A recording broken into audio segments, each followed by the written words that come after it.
Hello students, my name is Saifan Isba. Welcome to my Arthasai channel. Students, we are going to start our new chapter. The chapter name is The Bear Story. Okay?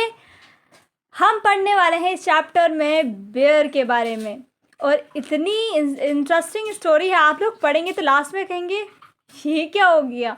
मतलब बहुत अच्छी story है. आप लोग ध्यान से सुने, last तक सुने और ध्यान से सुनेंगे तो सारी चीज़ें आप लोगों को समझ आएंगी. एक ही बारी में आप लोग अच्छे से समझ सकते हैं स्टोरी को. फिर आपको दोबारा पढ़ने की ज़रूरत ही नहीं पड़ेगी. आप लोग एनसीईआरटी खोलने की आपको ज़रूरत नहीं पड़ेगी. आप लोग बस अच्छे से इसको समझने की कोशिश करें.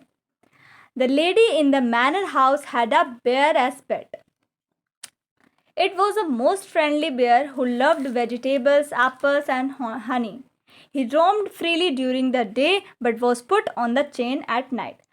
अब एक लेडी होती है जिसका मैनर यानी बहुत बड़ा हाउस होता है और उसके पास एक बेयर होता है जो एज अ पेट उसके पास होता है. और उसका जो पेट होता है, जो बेयर होता है, वो बहुत ज़्यादा फ्रेंडली होता है. यानी वो बिल्कुल भी ख़तरनाक नहीं होता है. और वो ये करता है वेजिटेबल्स, एप्पल्स एंड हनी से प्यार करते हैं. यानी ये सारी चीज़ें उसे अच्छी लगती हैं. और दिन में तो वो खुला रहता है पर रात को उसकी चैन बांध दी जाती है ताकि वो इधर उधर ना जाए. There was once a lady who lived in an old manor house on the border of a big forest. अब बड़े से फॉरेस्ट के बॉर्डर पर एक मैनर हाउस में एक लेडी रहती थी. ठीक है, एक old lady. This lady had a pet bear she was very fond of. अब उसके पास एक पेट बेयर था जो कि वो उससे बहुत प्यार करती थी. It had been found in the forest. और वो उसे कहाँ पर मिला था? फॉरेस्ट के अंदर मिला था. हाफ डेड ऑफ हंगर यानी मरी हुई, बहुत आधी, ऐसा लग रहा था जैसे वो मरने वाला है, बहुत भूखा है. उस हालत में वो मिला था उसे, यानी अधमरी हालत में उसे मिला था वो bear. So small and helpless that it had to be brought up of the bottle up by the lady and the old cook. अब क्या था, वो जो उसको जंगल में मिला था हेल्पलेस हालत में था, बहुत छोटा सा था उस वक्त, वो बहुत छोटा सा था. और उसे कैसे घर ले जाया गया था? बॉटल, मिल्क की बोतल पिलाते हुए उसे घर लेके गए थे और एक ओल्ड कुक ने उसकी हेल्प की थी ले जाने में. This was several years ago and now it had grown up to a big bear. यानी अब बहुत साल हो चुके हैं और वो बड़ा भी हो गया है, एक big bear बन गया है. So big and strong that he could have slain a cow and carried it away between his two paws if he had wanted to it. अब वो इतना बड़ा हो गया है कि अगर वो चाहे तो एक काऊ को अपने पंजों में उठाकर उसको मार भी सकता है. इतना अब वो पावरफुल हो गया. But he did not want to. But वो ऐसा नहीं करता है. He was a most amiable bear यानी वो बहुत ज़्यादा फ्रेंडली बेयर है. Who did not dream of harming anybody. वो किसी को भी हार्म नहीं पहुंचाता है. ठीक है, वो किसी को भी हार्म नहीं पहुंचाता है, ना ही वो चाहे आदमी हो या बीस्ट हो या कोई जानवर हो. He used to sit outside his kennel and look with his small intelligent eyes most amicably at the cattle grazing in the field nearby. अब वो जिस कैनल में वो रहता था, उस कैनल के बाहर वो बैठता था. उस कैनल के बाहर वो बैठता था और अपनी इंटेलिजेंट आइज से वो क्या देखता था? अपनी आँखों से क्या देखता था? जो फील्ड में जो कैटल्स हैं वो घास खा रही होती थी बाहरी की तरफ. जो उनका पूरा मैनर हाउस था उसमें गार्डन वगैरह होंगे, उसमें जो कैटल्स हैं वो क्या कर रही होंगी? ग्रेजिंग कर रही होंगी. तो उसको बैठकर आराम से जो बेयर था उनको देखता था. The three shaggy mountain ponies in the stable knew him well and did not mind in the least when he shuffled into the stable with his mistress. अब वो जब अपनी मिस्ट्रेस के साथ वहाँ पर जाता था जहाँ पर शैगी माउंटेन पोनीज़ होती थी स्टेबल में, यानी जहाँ वो रहते थे पोनीज़, वहाँ पर जब वो अपनी मिस्ट्रेस के साथ जाता था भालू, ये जो बेयर होता था, तो वो बिल्कुल भी उससे डरते नहीं थे क्योंकि वो जानते थे कि ये तो बहुत फ्रेंडली और ये हमें कोई नुकसान नहीं पहुंचाएगा. The children use to ride on his back and had more than once been found asleep in his kennel between his two paws. अब जो बच्चे होते थे ना, वो उसके ऊपर राइड करते थे उसकी पीठ पर बैठकर, और कभी कभी तो वो उनके कैनल में ही सो जाते थे जो बच्चे होते थे, और दो पंजों के बीच में उसके पास ही सो जाते थे. और बच्चे भी उससे बहुत ज़्यादा प्यार करते थे। इसका मतलब ये हमें ये समझ आता था कि बच्चे, जानवर सब उससे बहुत प्यार करते थे। The three dogs love to play all sorts of games with him, pull his ears and his stump of a tail. अब क्या था, जो डॉग्स होते थे उसके उसके साथ खेलना उन्हें बहुत पसंद था। बहुत सारे ही गेम वो उसके साथ खेलते थे, उसके कान खींचते थे।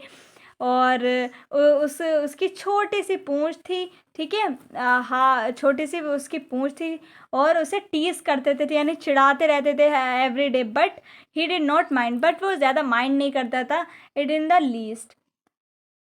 ही हैड नेवर टेस्टेड मीट। अब उसने कभी भी मीट को नहीं चखा था, यानी वो उसने कभी गोश्त नहीं खाया था। He ate the same food as the dogs and often out of the same plate. वो वही खाना खाता था जो डॉग्स खाते थे, और कभी कभी तो उनकी ही प्लेट में वो लोग साथ खाते थे, जैसे कि bread, porridge, potato, cabbage, turnip. तो ये सारी ही चीज़ें वो खाते थे, जैसे दलिया, ब्रेड, पोटैटो, ठीक है, ये सारी चीज़ें वो खाते थे, कैबेज। तो वो कभी भी मीट नहीं खाता था।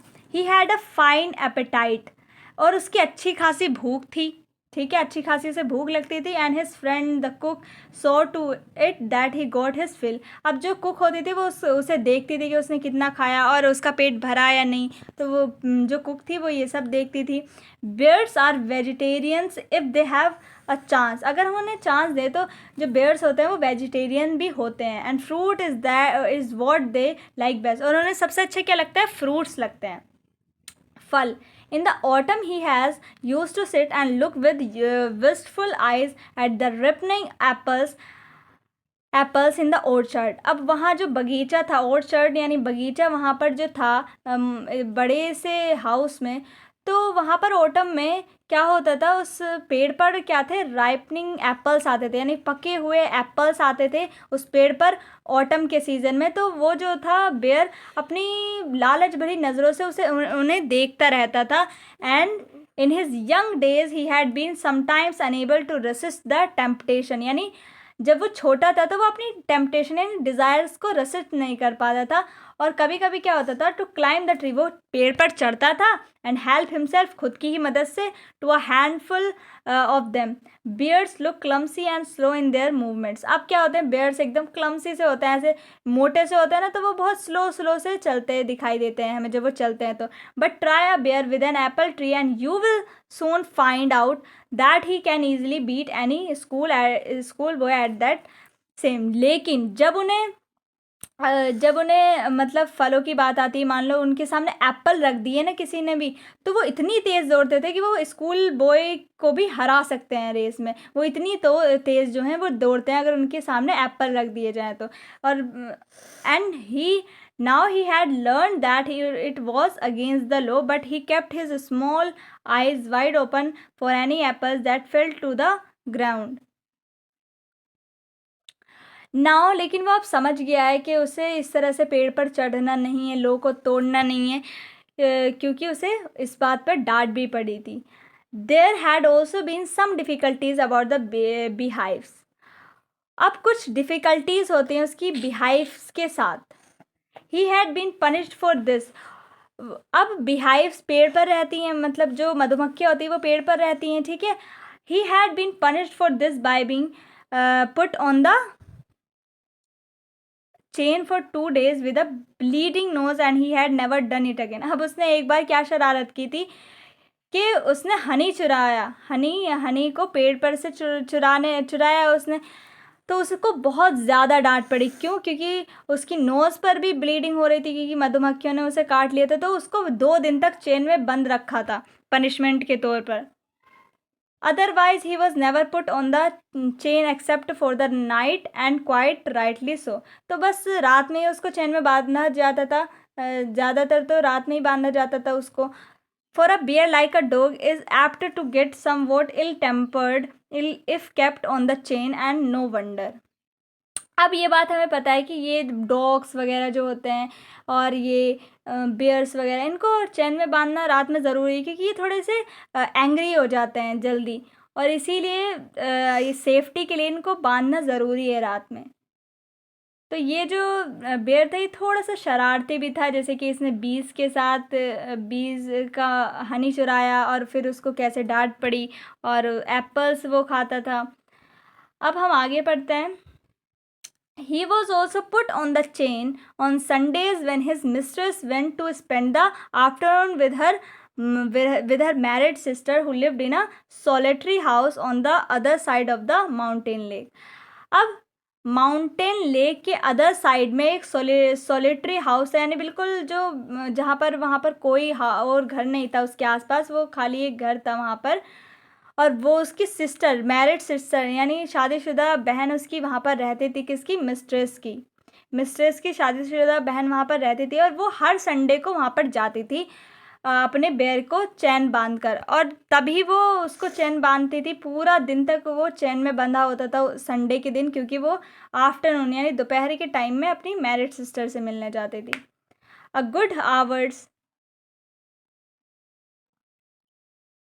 Good hours walk through the dense forest. अब उसको किस रास्ते से जाना पड़ता था? बहुत डेंस फॉरेस्ट से जाना पड़ता था, बहुत घने जंगल से उसे जाना पड़ता था. It was not suppose to be good for him to wander about in the forest with all its temptation.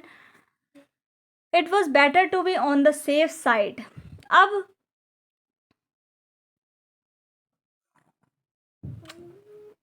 it was better to be on the safe side. He was also a bad sailor and had once taken such a sudden gust of wind, that he had upset the boat, and he and his mistress had to swim to the shore. अब एक बार क्या हुआ था बच्चों, उसको बंद करना बहुत ज़रूरी था. उसको साथ नहीं ले जाया जा सकता था फॉरेस्ट में. अगर वो अपने साथ ले जाती तो बहुत प्रॉब्लम भी खड़ी हो सकती थी. ये उसकी सेफ्टी के लिए ही उसको वहाँ पर बंद कर दिया जाता था. आफ्टरनून में उसको वहीं पर घर छोड़कर वो मिस्ट्रेस चली जाती थी जंगल की तरफ. एक दिन क्या हुआ था कि वो जब उसको साथ लेकर गई थी, उसने सोचा कि चलो मैं जंगल से तो नहीं जा सकती क्योंकि बहुत सारे जानवर होते हैं और बहुत ख़तरा होता है अगर मैं जंगल की तरफ से जाऊँगी. तो उसने सोचा मैं लेक से चलती हूँ इसको लेकर. तो जब वो बेर को लेक से लेकर गई यानी झील से लेकर गई, तो बोट क्या हो गई, उसके वज़न से बहुत ज़्यादा, जब वो चल रही थी बोट तो वो बहुत ज़्यादा डर गया था बेयर. तो फिर एकदम से जब वो हिला तो पूरी बोट जो थी वो पानी में पलट गई और उनको क्या किया, स्विम करके शोर तक खुद ही आना पड़ा. तो ये बहुत प्रॉब्लम थी उस मतलब अगर वो साथ लेकर आती, इसीलिए वो छोड़ कर आती थी घर पर. Now he new quite well what it mean when his mistress put him on the chain on Sunday. इसीलिए वो संडे में उसे चेन में बंद करके आती थी.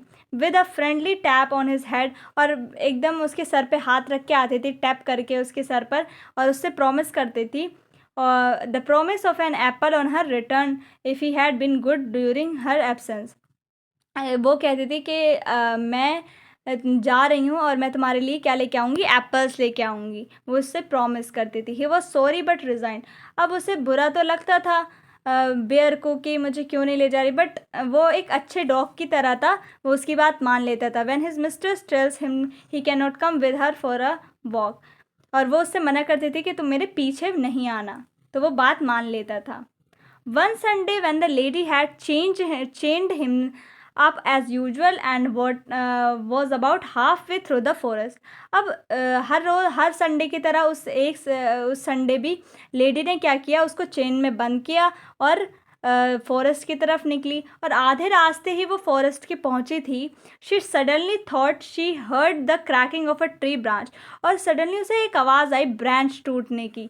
On the winding footpath behind her, यानी फुटपाथ के बिल्कुल बिहाइंड क्या हो रहा था, एक उसको आवाज़ आई. She looked back and was horrified to see the bear. और उसने पीछे मुड़ के देखा तो उसने वो देख कर डर गई, क्योंकि पीछे कौन था, the bear coming along full speed. Bear जो था वो फुल स्पीड के साथ उसके पास आ रहा था. Bears look as if they move along quite slowly, but they shuffle along much faster than a trotting horse. Bears जो हैं देखने में तो लगते हैं कि वो बहुत ज़्यादा स्लोली चलेंगे क्योंकि वो बहुत मोटे हैं, बट जब वो दौड़ते हैं ना तो वो जो ट्रॉटिंग हॉर्स होते हैं, जो कि रेस करने के लिए हॉर्स रखे जाते हैं, उनसे भी ज़्यादा तेज़ वो दौड़ रहा था. In a minute he had joined her panting and sniffing. और कुछ ही मिनट में वो उनके पास आके खड़ा हो गया और बहुत ज़्यादा हाँफने लगा और हाँफते हाँफते सांस ले रहा था। To take up his usual place dog fashion at her heels, और वो एक डॉग फैशन की तरह अपने मतलब पैरों पर वो खड़ा हो गया। The lady was very angry, और लेडी को बहुत ज़्यादा गुस्सा आ गया। She was already late for lunch, वो ऑलरेडी लंच के लिए बहुत लेट हो गई थी अपनी बहन के घर जाने के लिए। There was no time to take him, और उसे ले जान हिम बैक होम, और उसे इतना टाइम नहीं था कि वो वापस उसे घर छोड़ के आए। She did not want him to come with her, और वो नहीं चाहती थी उसे अपने साथ ले जाना। And besides it was very naughty of him to have disobeyed her, और उसने बहुत ज़्यादा गलत किया, उसका कहा नहीं माना, उसे डिसओबे किया मिस्ट्रेस को, कि वो सोचने लगी कि इसने मेरी बात को कैसे टाला। She told him in her severest voice to go back at once, और उसने बहुत ही ज़्यादा गुस्से भरी आवाज़ में कहा कि तुम वापस घर जाओ। Menacing him with her Paracel, यानी तुम अपने घर वापस जाओ। He stopped a moment and looked at her with his cunning eyes, और वो रुका थोड़े मोमेंट जो बेयर था, और उसे कनिंग आइज से देखने लगा। But did not want to go back, और पर वो जाना नहीं चाहता था। And kept on sniffing at her, और वो उसे फिर से सूंघने लगा अपनी मिस्ट्रेस को। When the lady saw that he had even lost his new collar, जब उसने देखा कि उसने अपना न्यू कॉलर, जो अभी अभी मिस्ट्रेस उसके लिए ख़रीद कर लाई थी, पट्टा गले के लिए न्यू कॉलर ख़रीद के लाई थी, वो उसने गुमा दिया है, यानी खो दिया है। She got still more angry, वो और भी ज़्यादा गुस्सा हो गई उस पर। एंड हिट हिम, और उसे क्या किया, हिट किया ऑन द नोज़, उसकी नोज़ पर विद हर पैरासल, और किससे हिट किया, अपने पैरासल से, with her parasol so hard that it broke in two, यानी अपने उसका जो एम्ब्रेला था उससे इतनी तेज़ हिट किया कि उसके भी 2 टुकड़े हो गए। ही स्टॉप्ड अगेन, वो रुक गया फिर से। शुक हिज हेड, थोड़ा अपना सर हिलाया। And open his big mouth several times, और अपना मुंह बार बार वो खोलने लगा। As if he wanted to say, जैसे कुछ वो कहना चाहता हो, to say something. Then he turn round and begin to shuffle, और वो पीछे मुड़ा and back the way he had come, stopping now and then to look at the lady till at last she lost sight of him. अब वो lady जाने लगी कि तुम वापस घर जाओ, तो वो क्या है, वो जो बेयर है वो वापस मुड़ मुड़ के देखने लगा जब तक वो चली नहीं गई मिस्ट्रेस। तो वो लास्ट में चली गई, एकदम लॉस्ट हो गई लेडी, मतलब वो चली गई अपनी जहाँ पर उसे जाना था, और वो बेयर उसे देखता रहा और आगे चला गया।